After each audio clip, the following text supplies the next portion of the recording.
तू हमर मित्र हवे से तोके समझाओ तनी कि अबहू तोरा पास टाइम बा, सुधर जो।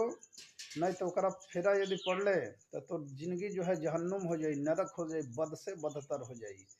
ओकरा नियन अबे लड़की हजारों आई हजारों जाई। इसलिए तोके चेतावनी देतनी कि समझ जो वो वैश्य सेवा का पीछे मत पड़।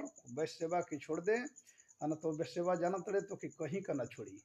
तू ही जानत रहे कि तो से वो प्यार कर ले, प्यार कर ले कि तोर गाड़ मार के छोड़ तो के देरिए ना लगी।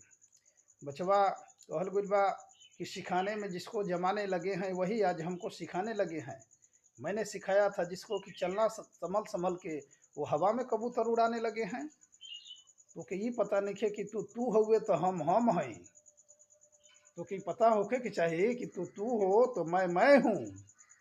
तो से मैंने जो तुम आज कर रहे हो उकुल कह के हम छोड़ दिल बनी। इसलिए तुम मित्र हुए तो क्या आगाह कर